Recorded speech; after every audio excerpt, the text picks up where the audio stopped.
아멘. 오늘은 악을 밭갈다라는 제목으로 함께 말씀을 나누겠습니다.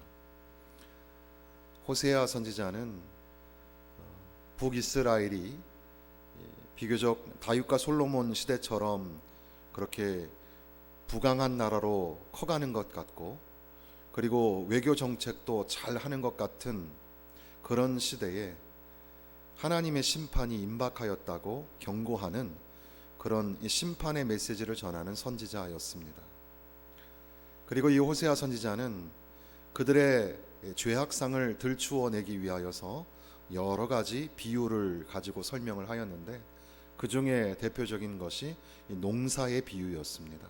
그래서 포도나무가 여러 번 등장하고, 무화과 나무, 그리고 열매, 그리고 밭, 그리고 곡식을 가는 그런 소 이야기, 그런 등등의 이야기를 통해서 이스라엘의 지금 현실의 모습이 얼마나 심각한가, 이런 것들을 이렇게 경고하고 또 그들의 죄악상을 드러내주고 있는 겁니다.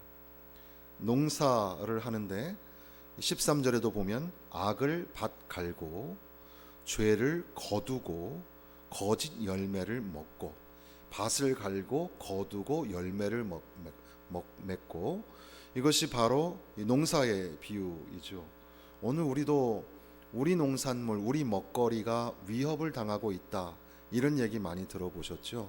크게 네 가지 정도로 우리 농산물이 위협을 받고 있는데, 옛날에는 농사를 지으실 때 제일 심각한 게 이제 병충해, 그것을 또 막기 위하여 농약을 많이 살포하는 것 때문에 그게 걱정이었는데, 요즘에는 이제 그런 것보다는 물이 오염되고 흙이 오염되어서 방사능이나 여러 가지 플라스틱이나 비닐로 이런 것 때문에 이제 땅이 오염되고, 그로 인하여서 온전한 식물이 자라지 못하는 그런 문제가 있고, 그리고 또 하나 심각한 것은 유전자 조작을 통해서 하나님이 주신 대로 식물을 먹는 게 아니라 조금 더 크게, 더 이렇게 풍성하게 먹으려고 유전자를 인위적으로 조작하여서, 그래서 이제 열매를 만들어서 농산물을 짓게 되죠. 그것이 얼마나 위험한지, 어떤 일이 벌어질지, 이 농산물을 지금 우리가 먹고 있는데 이 결과가 몇백 년 후에, 몇천 년 후에 나타날지 모른다는 겁니다. 그리고 또한 이런 것뿐 아니라 또 한 가지는 이제 외래 종들이 많이 들어와서 이제 이 지역에 우리나라 사람들이 먹어야 될 그런 그 신체 리듬과 함께 같이 어울릴 수 있는 그런 음식을 먹어야 하는데, 온 세계의 음식을 다 먹을 수 있는 세상이 돼서 그런 식물들과 과일들과 농산물들을 우리가 거침없이 이렇게 막 먹는 것이 또 하나의 위기이지요. 최근에 또 비슷한 얘기가 하나 있었는데, 그것은 이제 우리나라의 불법 이주 노동자가 40만 명이라고 해요. 그리고 지방으로 갈수록 그것이 심각한데, 농촌에는 지금 일할 사람이 없는 겁니다. 열매를 걷고 또 농사를 지어야 하는데 일할 사람이 없고, 또 정부에서 하는 대로 해가지고는 되지가 않으니까, 그래서 불법을 자행하는 사람들이, 브로커들이 생기고, 그래서 불법 이주 노동자들이 또 이제 막 차에 실려서 농사를 지러 막 가는 그런 상황. 그래서 지금 농촌에서는 뭐 농사를 제대로 짓는 게 문제가 아니라 일할 사람이 없으니까, 그 외국 사람들이 와가지고 농사법을 잘 모르니까 배워서 해야 되니까 이제 엉터리로 농사를 짓는 거죠. 자기 방식으로 짓기도 하고. 그래서 이래저래 우리 농산물, 우리 먹거리가 위협을 당하고 있다, 이렇게 보도를 하는 것을 보았습니다. 오늘 우리가 읽은 이 13절의 말씀을 곧이곧대로 좀 보면 이것도 참 위험한, 영적으로 굉장히 위험한 농사를 짓고 있는 겁니다. 악을 밭가라, 죄를 거두고 거짓 열매를 먹었다. 이렇게 호세아서 전체에서 이 구절이 아주 중요한 구절은 아닌데도 불구하고 어느 날 이 말씀을 읽다가 악을 밭간다는 게 뭘까, 그런 생각이 들었습니다. 이것이 분명히 어떤 그 이스라엘의 왕과 그 지도자들과 백성들이 짓는 죄악을 은유적으로 표현한 내용일 텐데, 악을 받간다는 게 뭘까? 이렇게 한번 고민을 하게 되었습니다. 앞뒤로 이 호세아서 전체를 놓고 가만히 생각해 보면 이스라엘이 하나님께로 돌아와야 되는데 하나님께로 돌아가지 아니하고 아수르를 쳐다보고 또 밑으로는 애굽에게 조공을 바치고, 그러니까 북쪽에서는 아수르라는 나라가 또 밑에서는 애굽이라는 나라가 그렇게 강력한 힘을 과시할 때 이스라엘은 오직 하나님 나라이니까 하나님을 의지하고 하나님을 바라보아야 하는데, 이들이 아수르를 바라보고 울고 애굽을 향하여 조공을 바치는 그런 일을 하였단 말이죠. 그러니까 하나님께 돌아오지 아니하고 이방 나라를 의지하는 것, 이것이 악을 밭갈다라는 의미일까 생각해 보는 겁니다. 그리고 또한 여로보암 1세 때부터 지금 이 여로보암 2세 때까지 북이스라엘의 왕들이 여로보암의 길로 가고 아합의 길로 가면서 가증한 우상들을 섬겼단 말이에요. 하나님께 예배하는 하나님의 백성인데 하나님을 예배하지 않고 우상을 세우고 거기에다 절하고 있는 그런 모습이 악을 밭갈고 있는 그런 모습일 거다, 이렇게 생각도 해보게 되는 겁니다. 그리고 또한 우리가 읽은 말씀의 12절 말씀을 보시면, 우리 12절 말씀 한번 읽어보겠습니다. 너희가 자기를 위하여 공의를 심고 인애를 거두라. 너희 묵은 땅을 기경하라. 지금이 곧 여호와를 찾을 때니 마침내 여호와께서 오사 공의를 비처럼 너희에게 내리시리라. 아멘. 여기에 보면 공의를 심고 인애를 거두라 이렇게 되어 있습니다. 그런데 13절에는 악을 밭가라, 죄를 거두었다 그랬습니다. 그러니까 이것이 대칭구조로 되어 있는 걸 보면 악을 밭가는 것, 그 반대는 공의를 심는 건데, 공의를 시행하지 아니하는 나라, 그 백성들, 그것이 바로 악을 밭가는 것이 아닐까. 그리고 또한 인애를, 자비와 사랑을 거두어야 하는데, 그런데 이들이 거짓 열매를 거두어서, 죄를 거두어서 거짓 열매를 먹고 있더라는 겁니다. 물론 여기에 그 단어가 나오지 않지만 거짓의 반대는 말이 진실이잖아요. 진실이 사라지고 죄를 거두고 또 진실이 사라진 거짓의 열매를 맺고 있는 그런 이 이스라엘의 모습을 은유적으로 표현하고 있는 것이 아닐까 생각하게 됩니다. 그래서 선지자를 통해서 말씀하시는 것처럼 공의를 심고 인애를 거두어라. 너희 묵은 땅을 기경해라. 지금 너희가 잘못된 농사 짓고 있다. 너희 강팍하고 묵은 그 땅을 기경하라. 그리고 그것은 여호와를 찾아라, 이런 말씀이죠. 여호와를 찾을 때니 마침내 여호와께서 오사 공의를 비처럼 너희에게 내리시리라. 하나님을 찾지 아니하는 그들의 모습이 이제 성경에 기록되어 있는 겁니다. 호세아서를 읽을 때 반드시 읽어야 되는 성경 구절 중에 하나는 호세아서 6장의 말씀이죠. 호세아서 6장 1절, 호세아서 6장 1절에서 3절까지 말씀입니다. 오라 우리가 여호와께로 돌아가자. 여호와께서 우리를 찢으셨으나 도로 낮게 하실 것이요 우리를 치셨으나 싸매어 주실 것임이라. 여호와께서 이틀 후에 우리를 살리시며 셋째 날에 우리를 일으키시리니 우리가 그의 앞에서 살리라. 그러므로 우리가 여호와를 알자 힘써 여호와를 알자. 그의 나타나심은 새벽빛 같이 어김없나니 비와 같이 땅을 적시는 늦은 비와 같이 우리에게 임하시리라. 하나님은 자비와 은혜의 하나님이신데, 하나님은 우리를 고쳐주시고 회복시켜주시는 분이신데, 그 하나님을 알고 그 하나님께로 돌아가자. 이것이 호세아서의 아주 중요한 선지자의 메시지였습니다. 그러니까 지금이 여호와를 찾을 때이고 여호와를 만날 때이고 여호와께로 돌아갈 때다라는 말씀이죠. 그런데 이스라엘 백성들은 엉뚱한 농사를 짓고 지금 잘못된 열매를 맺고 있는 겁니다.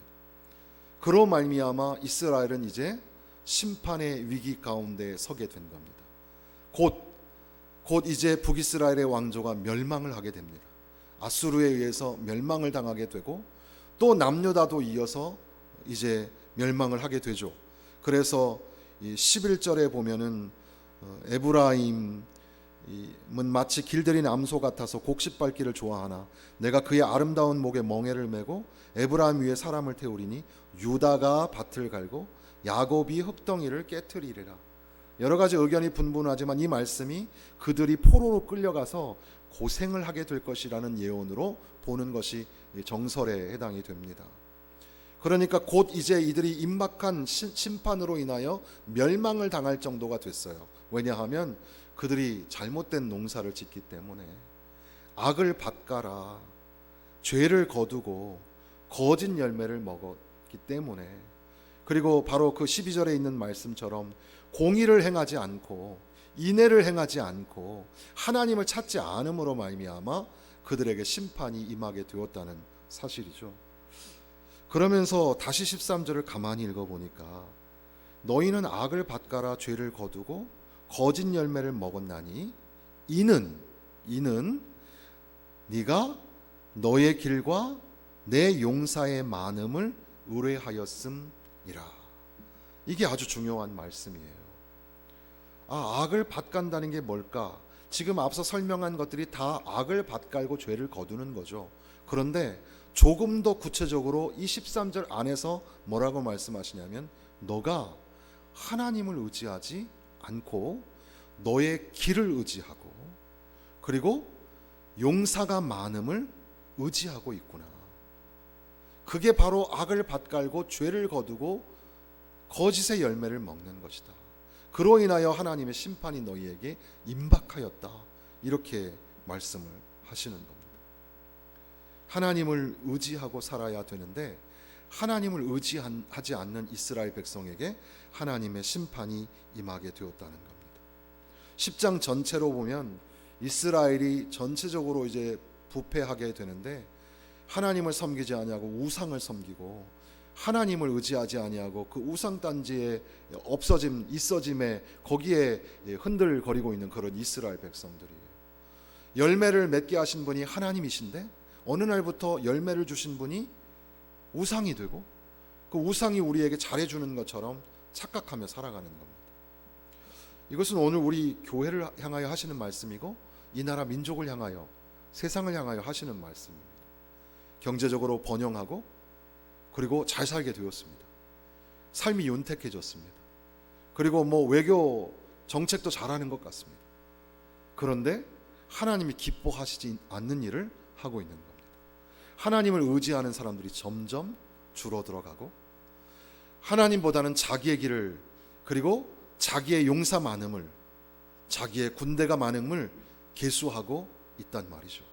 그리고 심지어는 하나님이 아닌 우상에게 가서 절을 하고 하나님이 그 우상을 다 제하여 버리고 멸하여 버리신다고 하시는데도 불구하고 우상 때문에 걱정하고 염려하고 있더라는 겁니다. 그런데 이 말씀과 관련하여 곰곰이 또 읽고 또 읽다가 사실 오늘 이 말씀을 여러분들과 나누고 싶은 것은 이 말씀을 이렇게 함께 묵상할 때 하나님을 의지해야 된다라는 말은 잘 아시는 말씀이잖아요. 그런데 한 3가지 정도로 다시 고민을 해보는 겁니다. 하나는 왜 우리는 우리가 약하고 부족하다는 것을 말하지 못할까요? 그러니까 내가 약하고 내가 부족하니까 나 좀 도와줘. 나 좀 함께 해주라. 나는 약해. 나는 부족해. 이렇게 하지 못할까? 그것이 자존심일까? 어떻게 보면 우리는 정직하지 못하게 우리의 약함을 다른 사람들한테 보이지를 않으려고 하는 거죠. 그리고 어떻게든 혼자서 해결을 해보려고 하는 겁니다. 혼자 할 수 없는데 혼자서 더 잘한다고 생각을 하는 거죠. 우리가 하나님 없이는 살 수 없는 존재인 것을 믿으십니까? 그런데 우리는 하나님 없이 살려고 해요. 내가 약하고 내가 부족하다는 사실을 정직하게 고백하지 못하는 겁니다. 하나님을 의지하고 살아야 되는데 그냥 내 자신을 의지하고 내가 가지고 있는 아이디어와 생각을 가지고 그냥 살아가려고 하는 게 오늘 저의 모습이고 어떻게 보면 오늘 여러분들의 모습이 아닐까 생각을 하게 되는 겁니다. 왜 우리 아이들은 부모님의 가르침을 잘 받지 않으려고 하고, 왜 우리들은 또 신앙의 이 직장에 또 인간관계 속의 선배들의 말을 듣지 않으려고 하고 내 고집대로 내 주장대로 하려고 할까? 그런 생각을 해보게 되는 겁니다. 여러분은 어떠세요?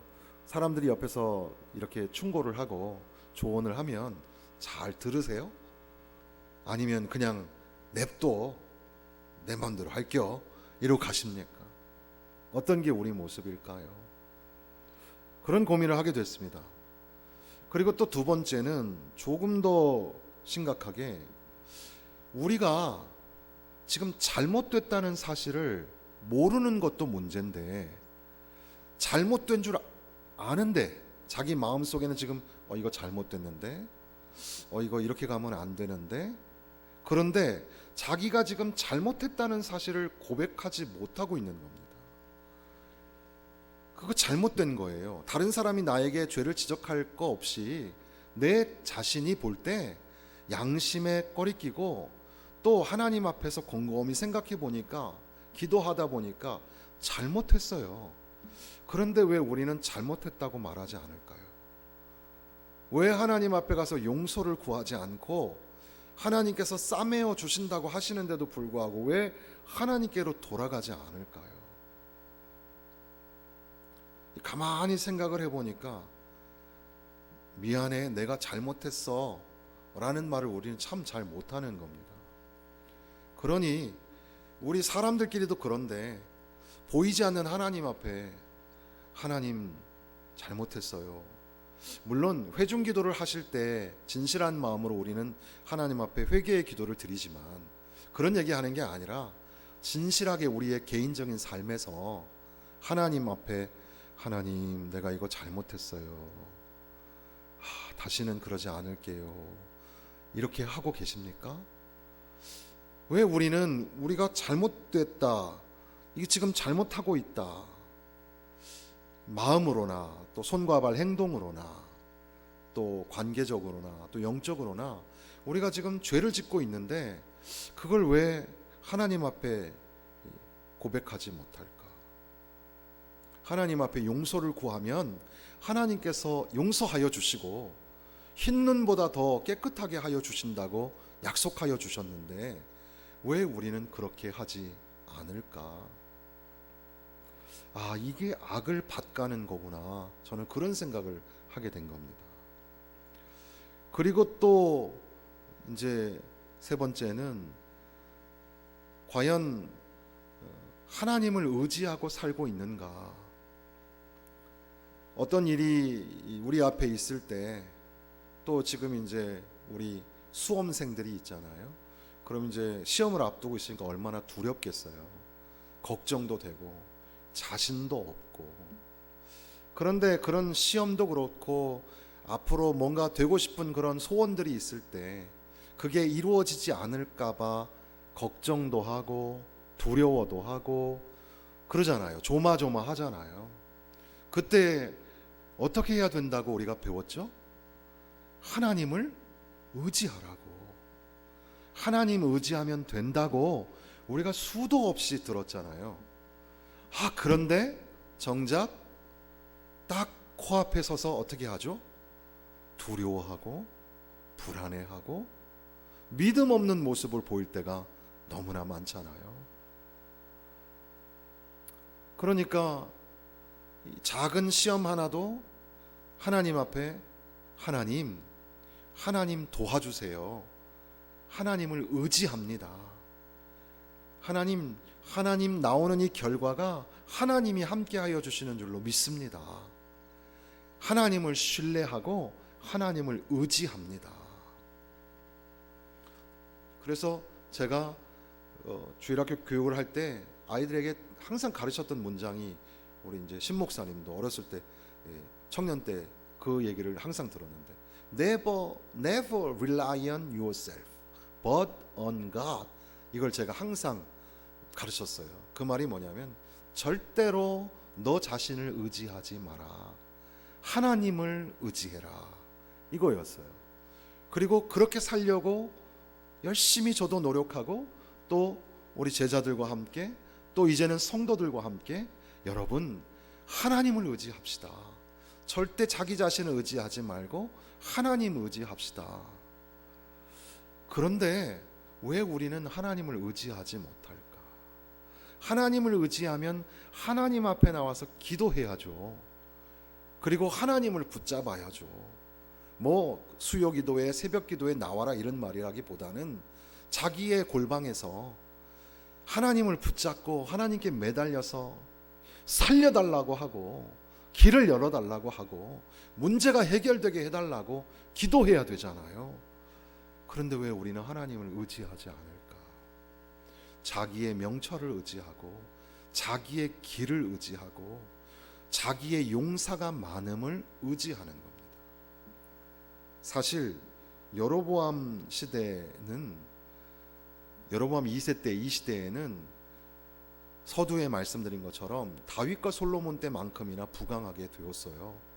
그리고 이방 나라 아수르나 애굽이나 주변의 나라하고 이렇게 무역도 하면서 꽤 괜찮은 그런 상황이었을지도 몰라요. 그리고 다양한 문화가 들어와서, 우리가 우상 그러는데 사실 좋게 말하면 문화가 다양해져서 참 좋은 세상이 된 거예요. 그런데 그들이 하나님의 세우신 왕이고, 하나님의 지도자들이고, 하나님의 백성인데, 하나님께 예배하고 하나님을 의지하는 백성인데, 그들이 서서히 하나님을 의지하지 아니하고 이방 나라를 의지하고 우상을 섬기면서 자기들의 부요함을 의지하고 자기들이 가지고 있는 군사력을 의지하면서 살아가고 있더라는 겁니다.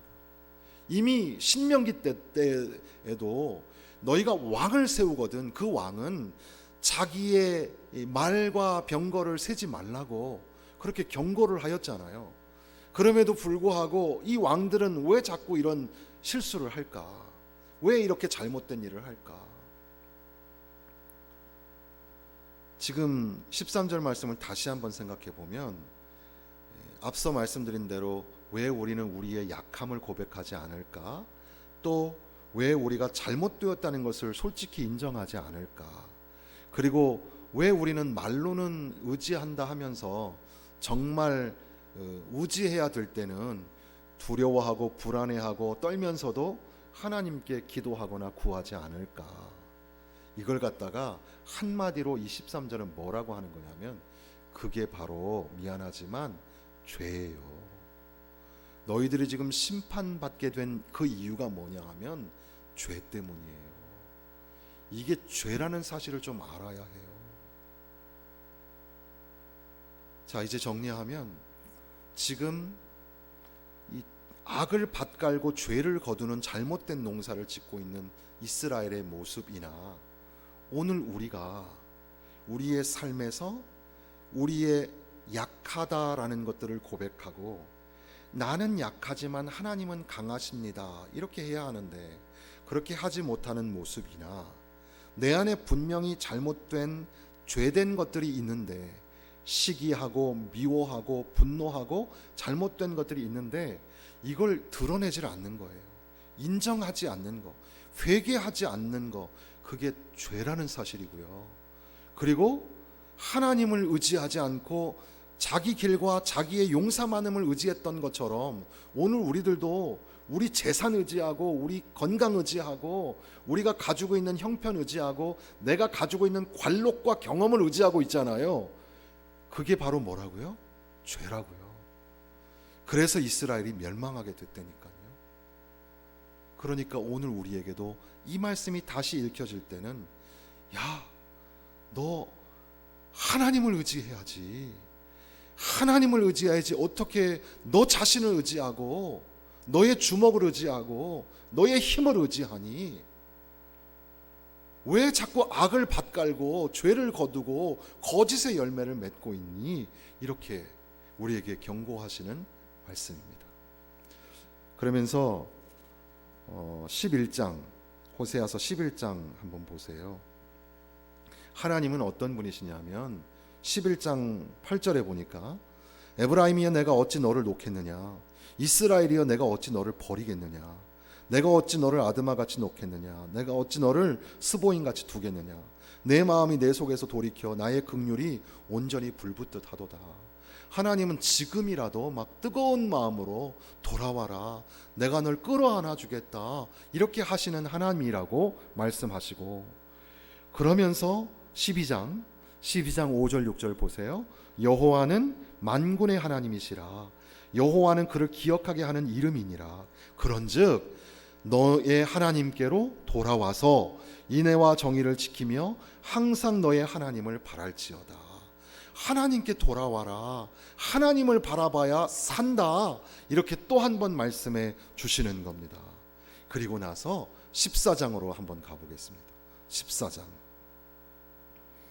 14장 말씀에 2절 3절 말씀 같이 읽겠습니다. 너는 말씀을 가지고 여호와께로 돌아와서 아뢰기를 모든 불의를 제거하시고 선한 바를 받으소서. 우리가 수송아지를 대신하여 입술의 열매를 주께 드리리이다. 우리가 아수르의 구원을 의지하지 아니하며 말을 타지 아니하며 다시는 우리의 손으로 만든 것을 향하여 너희는 우리의 신이라 하지 아니하오리니 이는 고아가 주로 말미암아 긍휼을 얻음이니이다 할지니라. 이렇게 하나님 앞에 돌아오면서 아수르를 의지하지 아니하고 말을 의지하지 아니하고 우상을 우리 하나님이라고 의지하지 않겠다 하고 돌아오게 될 거라는 거예요. 그러면 이제 아주 진짜 풍성한, 우리 추수감사절에 맞이하여서 풍성한 농사를 짓게 되는데 4절부터 보면은 풍성한 농사를 져요. 그래서 하나님이 고치시는데 백합화같이 피겠고 백향목같이 뿌리가 바뀔 것이고, 그리고 또 풍성한 곡식을 맺고 포도나무가 꽃을 피고 그 향기가 레바논의 포도주같이 될 것이고, 그렇게 많은 열매를 맺을 것이라고 이렇게 약속해 주시는 겁니다. 그러니까 사랑하는 성도 여러분, 하나님을 의지하고 하나님을 신뢰하는 것, 우리가 죄를 좀 멀리하고 악을 밭갈던 일들을 좀 멈추고 하나님을 의지하고 하나님을 신뢰하고 하나님께로 돌아와서 하나님을 바라보고 하나님만 붙잡고 사시기를 주님의 이름으로 부탁을 드립니다. 예수님께서는 농사 이야기를 호세아서보다 더 많이 하셨죠. 예수님도 그런 나무에 관한 이야기를 참 많이 하셨는데 그 중에 기억나시는 거 있죠? 열매 맺는 나무에 대해서 말씀을 하셨어요. 거짓 선지자들을 말씀하시면서 그들의 열매로 그들을 알 수 있다고 예수님께서 하신 말씀이 있어요. 그런데 예수님께서는 좋은 나무마다 아름다운 열매를 맺고 못된 나무가 나쁜 열매를 맺나니 좋은 나무가 나쁜 열매를 맺을 수 없고 못된 나무가 아름다운 열매를 맺을 수 없느니라. 아름다운 열매를 맺지 아니하는 나무마다 찍혀 불에 던지느니라. 이 말씀은 우리가 알고 있는 이 성경, 신약 성경의 말씀 속에서 두 가지 큰 우리가 가르침이 있죠. 하나는 예수께서 포도나무가 되시고 우리가 그에게 붙임받은 가지라는 사실이죠. 그러니까 좋은 나무가 된다는 건 주님에게 딱 붙어있는 나무가 좋은 나무라는 뜻입니다. 그러니까 좋은 나무가 좋은 열매를 맺는다고 할 때 예수님께 딱 붙어있는 사람이 좋은 나무가 되고 좋은 열매를 맺는다는 거죠.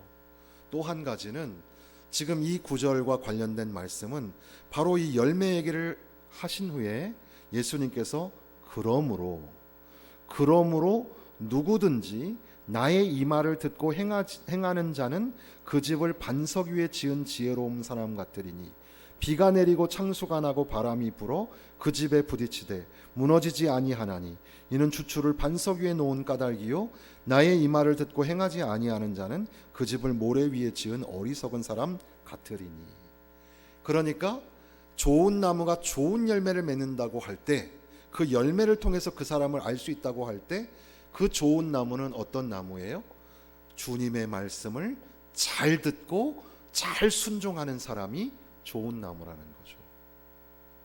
그러므로 호세아서를 읽으면서 악을 밭갈고 죄를 거두고 거짓 열매를 맺는 이런 삶을 우리가 청산하고 공의를 행하고 인애를 행하고 묵은 땅을 기경하는 심정으로 주여 우리도 좋은 열매 맺게 하여 주옵소서, 하나님을 신뢰하고 하나님을 의지하게 하여 주옵소서. 예수님께서는 예수님과 접붙임이 되어 있는 가지가 좋은 열매를 맺는다 하셨고, 또한 주님의 말씀을 듣고 준행하는 자가 좋은 열매를 맺는다고 약속해 주셨습니다. 주님 붙잡고 살게 하여 주옵소서. 주님과 동행하는 가운데에 주님이 주신 말씀을 기억하고 그 말씀 잘 듣고 잘 순종하여서 좋은 열매 맺게 하여 주옵소서. 좋은 농사, 잘못된 농사가 아니라 좋은 농사 지어서 풍성한 열매로 하나님 앞에 영광을 돌리는 저와 여러분, 우리 교회가 되시기를 주님의 이름으로 축원합니다.